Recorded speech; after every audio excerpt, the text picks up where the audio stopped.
Hi, this is Camille Jones. My favorite theory of all the ones that we've studied this semester is narrative therapy. And basically, what I'd like to do is share its application here. My proposition is that we would apply narrative therapy to help client empowerment and repurposing of life narratives through the use of hip hop translanguaging for clients that are struggling with defeatist or extremist life events who happen to live in Saint-Denis, France. I've mentioned this throughout the semester, and now I'd like to give you a bit of a journey to understand what the stakes are and what the potential may be.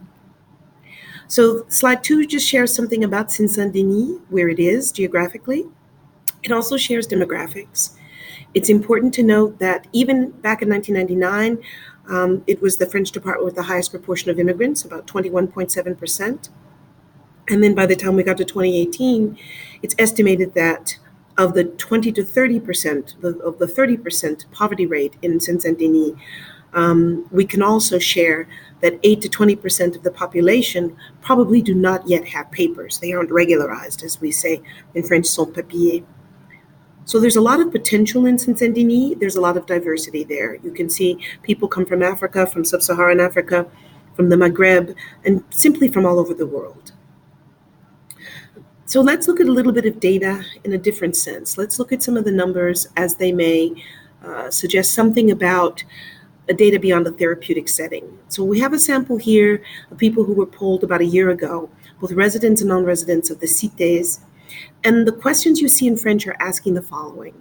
During these last few years, has your impression of Saint-Denis become one of mistrust vis-a-vis its residents? Then you can see that the answer was 73% said yes. A second question was, do you feel mistrust towards the residents of the cité or the housing projects? And a whopping 83% said yes.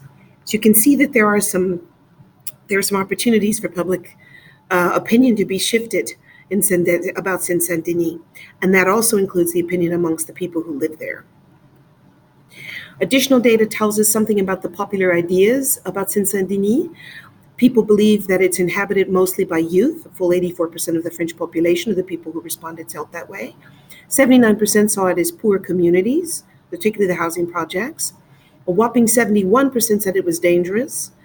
Yet only 44% found that there might be solidarity amongst the people who live there. And only 36% saw it as a place where there was tolerance for other cultures and religions.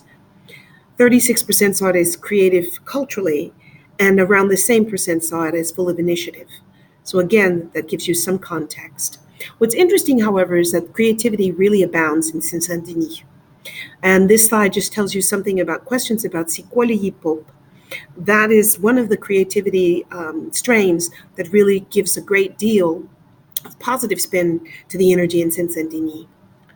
Amongst the clients I would work with, they're coming from there. Most of them are youth and adolescents. In fact, in most of the police statistics, that's the group that's largely targeted. Kids that probably would be about middle school age. And because there's such diversity there really is no one narrative to tell. So narrative therapy has amazing potential there. So the use of hip hop culture and its translanguaging, as distinctively found in France and in Saint-Denis, has been a catalyst for my work throughout the past weeks in this class.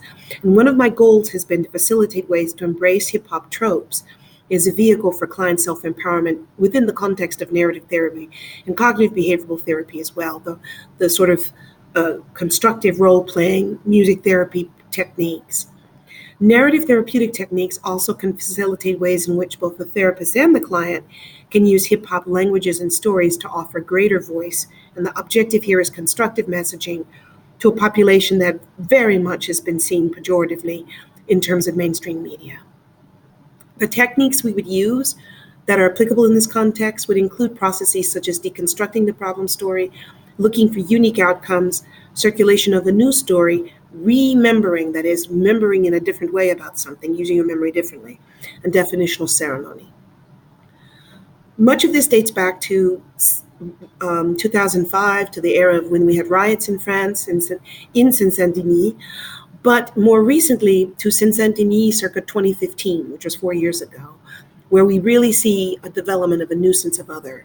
In 2015, France underwent a spate of terrorist attacks, which the American media also picked up on. And some of the people involved in those attacks were located in Saint-Denis. This really had a profound impact upon public opinion and security. And the Charlie Hebdo attacks, which happened in January 2015, really ushered in an era of people realizing that France had some true challenges that were homegrown, and it wasn't just a question of forces from outside. In 2015, therefore, cohorts of psychiatrists and psychologists began to really think about the need for treatment for people. And that kind of linked with counter-terrorist hubs, and all these profiles of youthful extremists were developed and analyzed. But what the French really learned from that was that a bunch of people were calling themselves experts without really ever having set foot on the terrain, and without really ever developing a pattern within all of that. But it did really set a lot of people thinking.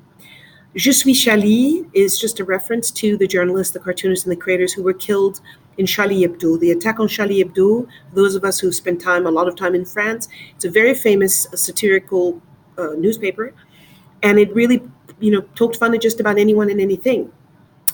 It was attacked in that January morning by the Kouachi brothers, Sharif and Saïd. And what happened during the attack was they targeted Charlie Hebdo quite clinically. They called out the name of each member of the team before they executed them. They targeted people of all origins in the attack, people from Africa, people from the Maghreb. Someone hiding under the table during the attack in the conference room mentioned that the assassins spoke with no visible accent. They sounded as if they came from Paris. And when they said that, that really changed everyone's notion of what other might mean in terms of terrorism and extremism in France.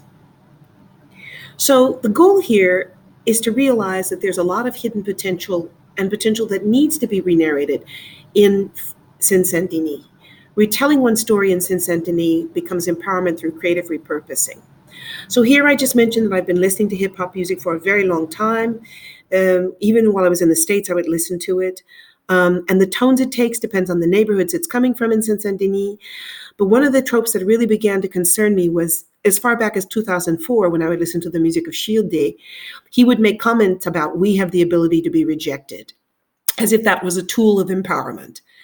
And then there were lyrics that are even darker from that period when Blas, who lived in Villetaneuse, would make videos with masked faces and things that sort of were precursors for terrorist approaches to things, ISIS approaches to things. So the language got even darker and even more difficult after the riots, and particularly when social services began to disappear in Saint-Denis.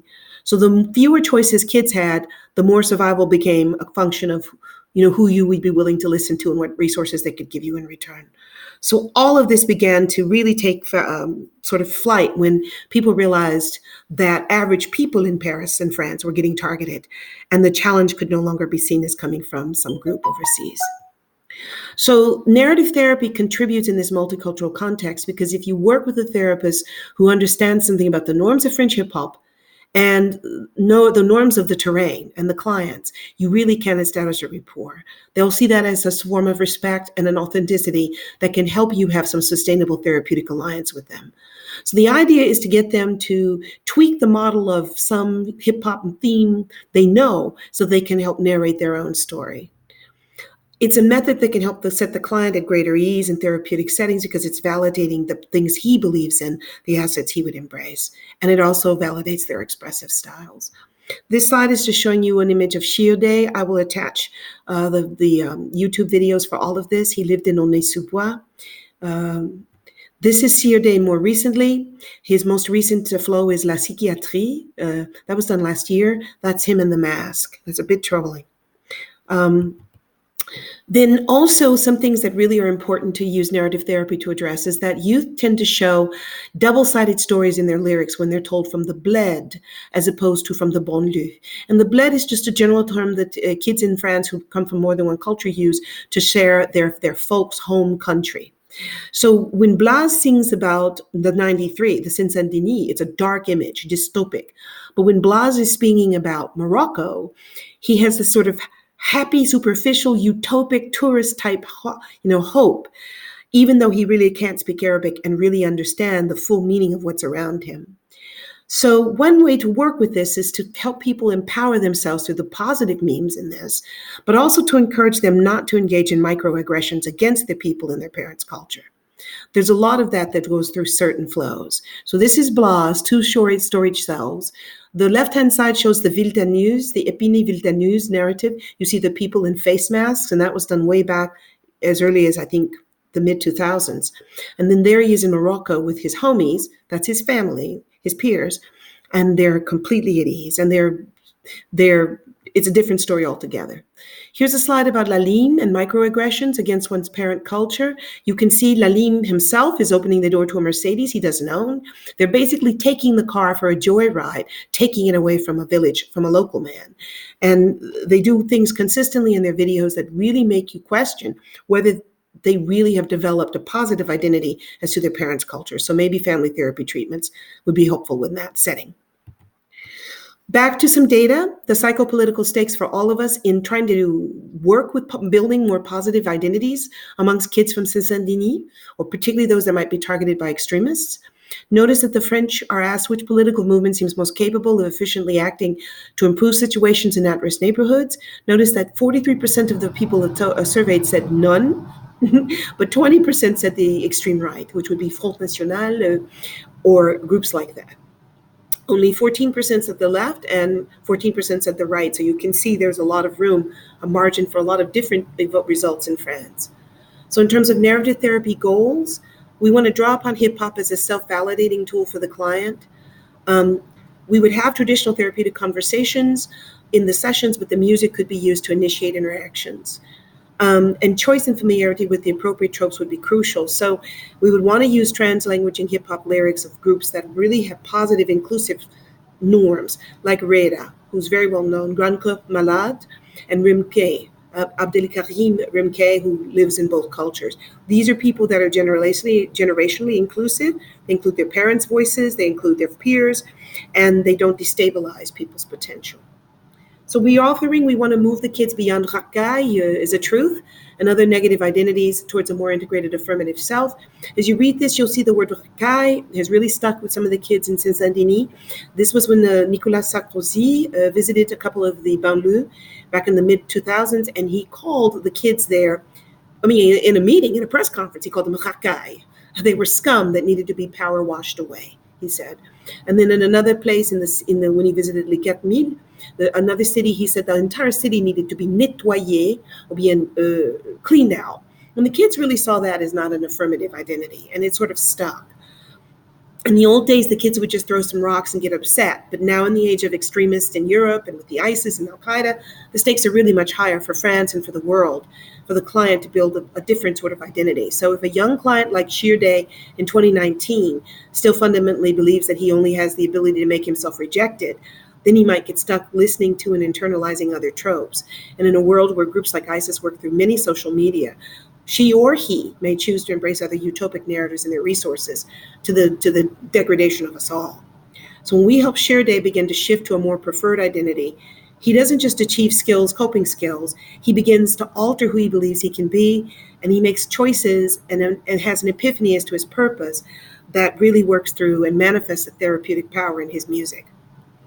Then we would encourage them to circulate new narratives to remember and retell, have a client share his or her narrative in appropriate ways with others. And we know there's all kinds of media to do that. And then the questioning techniques can help with that. You can ask, who might you wish to share this with and when? And what might others appreciate most or what might surprise them? And would you have an AKA in that process? What would you call yourself?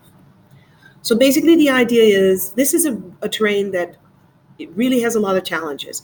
There's threats that arise daily in Saint-Denis that could impact these clients and their therapeutic journey. There's relocations, there's deportations, there's justice issues, juvie justice issues, violence, poverty, and homelessness with the razing of many of those buildings. But despite those challenges for them and for us, the process of meeting them on their terrain, of working through, their voice and their music to help them come to terms with therapeutic processes that can empower them is really meaningful. And it can empower both the client as well as a counselor like myself. Finally, I would encourage you to stay tuned for the retelling ahead, because Paris will be the site for the 2024 Olympic Games, and most of those games will take place in Saint-Denis. So it's a wonderful moment for people to tell positive stories about self-affirmation, identity, and purpose. Thank you so much.